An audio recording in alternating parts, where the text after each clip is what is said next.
que para a gente é muito importante. E eu quero mostrar aqui para vocês o portfólio que nós temos aqui no laboratório. Então, meu nome é Erika Shimara, eu sou diretora do Laboratório de Tuberculose e Micobacteriose do Instituto Adolfo Lutz.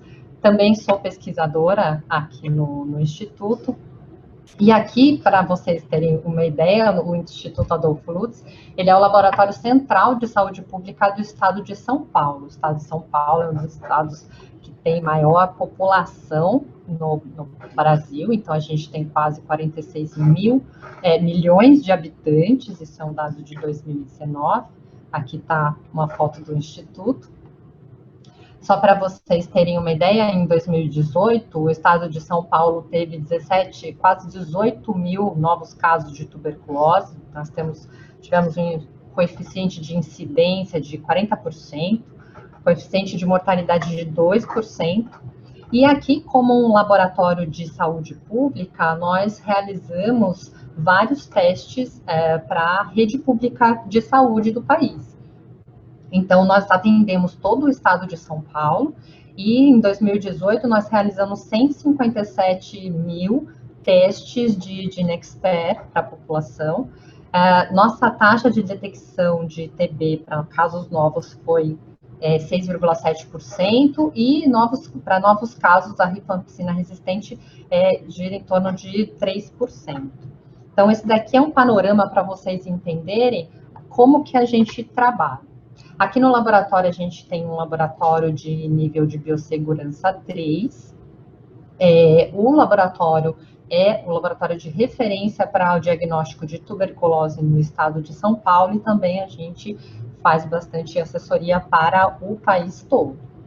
Então, a gente trabalha num esquema de rede de laboratórios. Então, a rede de saúde pública de diagnóstico de tuberculose, no estado de São Paulo, nós temos cerca de 292 laboratórios que realizam baciloscopia. Desses 292, 86 realizam cultura. Desses, somente 4 realizam teste de sensibilidade e 41 realizam o teste rápido molecular, que a gente chama que é o GeneXpert. A nossa produção, então, vocês vão ver que o laboratório aqui tem vários aspectos, a gente trabalha de várias maneiras. Então, no atendimento à saúde pública, nós realizamos os testes mais complexos, que seriam o teste de sensibilidade ao Mycobacterium tuberculosis, a identificação de espécies, o teste de sensibilidade às micobactérias não tuberculosas. Então, a gente tem aqui uma série histórica mostrando para vocês que nós tivemos o aumento da oferta de exames e no ano de 2019 nós tivemos a implantação do teste com a fita Rain. Então, a gente aumentou bastante a detecção da resistência pela fita Rain e somente aqueles casos em que a gente verifica a detecção de resistência é que a gente vai fazer o teste fenotípico pelo método MGIT.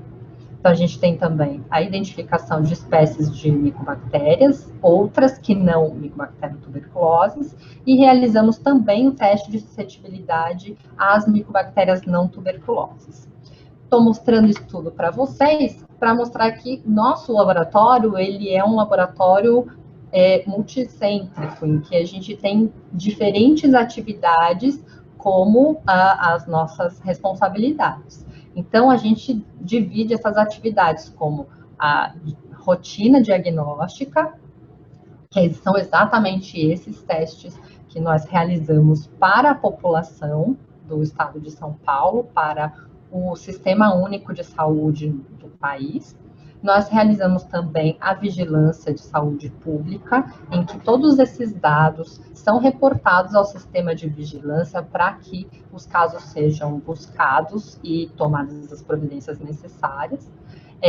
O laboratório aqui é o coordenador da rede de laboratórios do estado de São Paulo, então a gente desenvolve todo um trabalho com os demais laboratórios com relação à parte de qualidade nas técnicas, com relação à biossegurança, assessoria para várias outras áreas.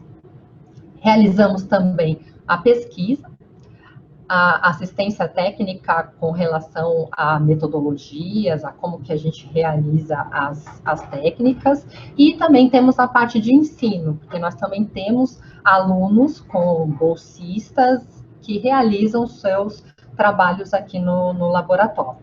Então, aqui para mostrar para vocês hoje, que a gente está falando de pesquisa, eu vou mostrar um pouco da pesquisa que a gente está realizando.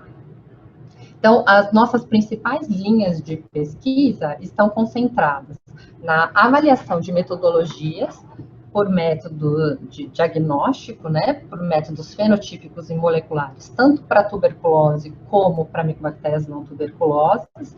Então, mostrando que aqui o nosso caráter de pesquisa é um pouco diferente do que foi mostrado até agora. A gente teve excelentes apresentações mostrando a parte da pesquisa mais na universidade. A nossa pesquisa aqui é feita com base na detecção das necessidades do serviço. Então, no momento em que a gente realiza todos os testes para a rotina, detecção de resistência, identificação, nós verificamos quais são os potenciais pontos em que a gente pode desenvolver algumas pesquisas. Então, nós desenvolvemos pesquisas aplicadas. Então, essa linha de pesquisa de avaliação de metodologias é uma das linhas que mostra exatamente esse caráter de pesquisa aplicada, onde a gente vai avaliar métodos. Então, os métodos que Daniela e Mariana apresentaram, depois a gente vai avaliar e verificar como que eles vão ser implementados dentro de uma rotina diagnóstica. A outra linha de estudo é o estudo da resistência a drogas, tanto para a Mycobacterium tuberculose, como também para as micobactérias não tuberculosas. E uma terceira linha de pesquisa seria a epidemiologia molecular da tuberculose e das micobacterioses. Então, eu vou mostrar para vocês aqui 5 projetos que nós estamos desenvolvendo neste momento, alguns iniciando, alguns mais para o final, e que são projetos que são muito importantes na nossa concepção de pesquisa aplicada. Estes 2 primeiros projetos, a pesquisadora principal é a doutora Ângela Brandão. Então, aqui falando da nossa equipe, nós somos em 5 pesquisadoras, além da nossa equipe técnica, que realiza não só a parte de rotina, mas também faz toda a parte de pesquisa junto conosco, e também temos os alunos. Então, neste primeiro projeto, o projeto ele vai avaliar o teste de suscetibilidade no BACTEC com o software TB que existe, para categorizar a resistência à moxifloxacina de isolados de M. tuberculose que apresentam mutações nos genes GIR-A ou GIR-B, que estão associados à resistência à levofloxacina. Então, a gente sabe que, na verdade, essas mutações, elas foram detectadas com base na avaliação da fita RAI. Então, até o momento, nós temos 30 isolados que apresentaram mutações ou no GIR-A ou no GIR-B pela metodologia da fita RAI. E, então, vão ser realizados os testes de suscetibilidade a 4 diferentes concentrações de moxifloxacina. Então, a gente sabe que no momento em que existe a resistência à levofloxacina, o médico ele pode ter a opção da moxifloxacina. Então, a gente quer fazer a avaliação e a padronização desse teste para talvez até implementar isso numa rotina diagnóstica. Mas, neste momento, a gente vai avaliar a interpretação desse teste utilizando a plataforma do sistema TB que existe. Então, esse estudo ainda está em fase de seleciona os isolados, a gente está avaliando ainda, está bem no começo esse estudo. O segundo estudo, então, que é conduzido pela doutora Ângela, é acerca das mutações no gene RPOB de M. tuberculose associado a um fenótipo de sensibilidade no Bactec MGIT.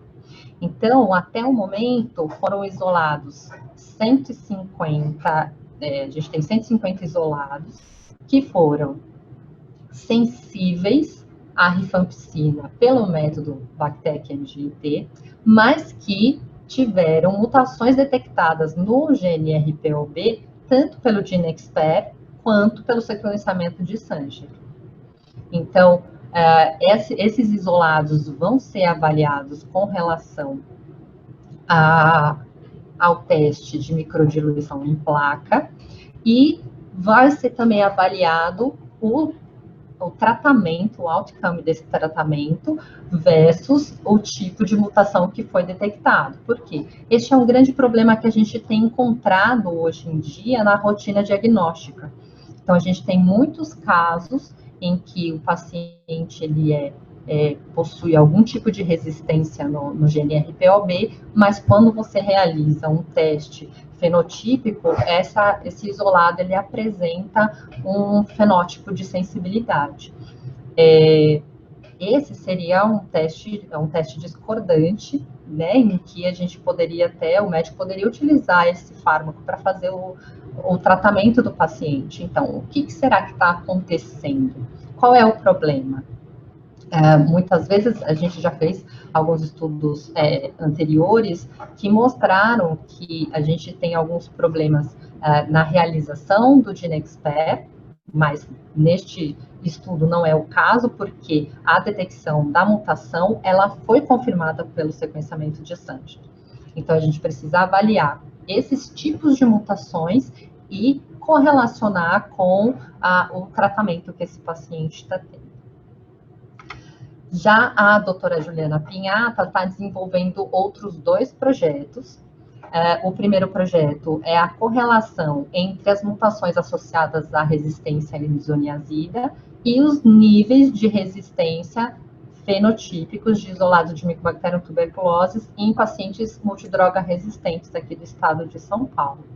Então, isolados com mutações, tanto nos genes CATG, INHA e RPOB, são detectados pela fita RAI, né, a fita Plus, e pelo sequenciamento de Sanger.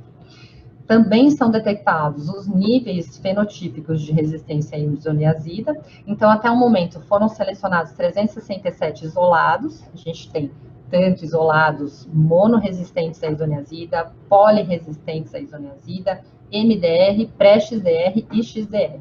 Por quê? O grande problema que nós encontramos dentro da rotina diagnóstica é que nós temos muitos casos em que o paciente ele tem um GeneXpert em que a rifampicina é sensível, só que a gente não sabe se esse paciente apresenta uma monoresistência à isoniazida.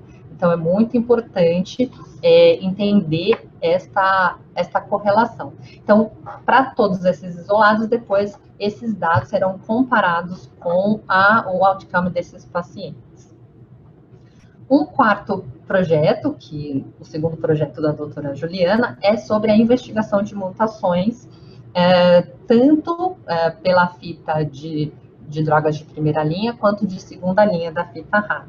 Então, esses dados, eles vão ser retirados da rotina do nosso laboratório. Então, já temos mais ou menos 100 isolados que tiveram mutações nessas fitas, e vão ser avaliados o sequenciamento de Sanger para todos esses isolados. Este é importante porque muitas vezes a gente tem na fita RAI são mutações que a gente chama de inferidas, ou seja, não é exatamente, a gente não tem aquele gene detectado como resistente. No entanto, o gene selvagem também não hibrida. Então, a gente infere que seja um outro tipo de mutação. Então, nesse caso, a gente precisa saber que tipo de mutação, se essa mutação é frequente e se essa mutação deveria ser colocada dentro de uma metodologia para detecção. Um quinto projeto que nós temos, que vai ser desenvolvido pela doutora Lucilane Ferrazoli, que esse acabou de sair do forno para pedir um financiamento, é sobre a avaliação do sequenciamento de genoma total para o diagnóstico de resistência a drogas no estado de São Paulo. Aqui no Instituto Adolfo Lutz, nós temos um laboratório multiusuário, em que temos uma plataforma Ion Torrent, e nós vamos realizar o sequenciamento do genoma de 100 isolados, multidroga resistentes, ou resistentes somente à rifampicina, à tuberculose. Então, nós vamos detectar as mutações relacionadas a todas essas drogas, e vamos realizar também o teste fenotípico como referência, como padrão, e desenvolver uma pipeline para identificar todas essas mutações. O nosso grande objetivo aqui é tentar implantar a análise de genoma total como um método de diagnóstico de rotina. Então, a gente entende que esse é o futuro do diagnóstico de resistência, e a gente está começando a desenvolver esse diagnóstico aqui no Adolfo Lutz. O último projeto que nós temos é na questão, a parte de micobactérias não tuberculosas. Então, a gente está desenvolvendo um método rápido de detecção de resistência à claritromicina de Mycobacterium abscessus por PCR em tempo real. Então, a gente sabe que o Mycobacterium abscessus é uma das micobactérias não tuberculosas mais resistentes, e a claritromicina é o fármaco de escolha para esse tratamento, é a base desse tratamento. Para determinar a concentração crítica, saber se é resistente ou sensível, a gente precisa fazer o método MIC, mas demora muito tempo, porque o Mycobacterium abscessus, ele possui um mecanismo de resistência denominado resistência induzida. Somente após 14 dias de indução em presença da claritromicina é que a micobactéria começa a demonstrar a resistência. Então, a gente sabe que o gene M é que é responsável por este mecanismo de resistência. Então, quando o genótipo é selvagem, a gente tem na posição 28 um T, e no caso este genótipo T28 confere o mecanismo de resistência induzida. No caso de isolados de Mycobacterium abscessus que são sensíveis à claritromicina, a gente observa um genótipo C28. Então, a gente desenvolveu uma metodologia de PCR em tempo real para a detecção exatamente deste polimorfismo. Nós até agora estudamos 207 isolados. Esses isolados foram no período dos anos 2010 a 2012. Então, a gente tem diferentes subespécies de Mycobacterium abscessus, e nós identificamos 197 isolados com T28 e 10 com C28. Quando a gente compara com o MIC, tivemos 10 isolados discordantes, em que a gente tem uma presença de T28, mais uma sensibilidade à claritromicina. Desculpa. Então, aqui a gente já tem os primeiros resultados, apresentando uma curva em azul, de acordo com o fluoróforo, para aqueles isolados que têm T28, e a gente tem uma curva verde para os isolados que têm o C28. Então, até o momento, a gente tem uma concordância de 100% nesses testes para os isolados, e a gente entende que essa é uma informação muito importante para o médico, porque ele vai saber que ele precisa já utilizar outras drogas no tratamento deste paciente. Então, eu queria mostrar isso para vocês, compartilhar, entender se nós temos outros parceiros, a gente trabalha muito voltado para fazer o diagnóstico dos pacientes, agilizar esse diagnóstico e dar sempre um resultado o mais rápido possível para esse paciente. Quero agradecer a oportunidade e obrigada a todos. Muchísimas gracias, Erika. Bien, entonces.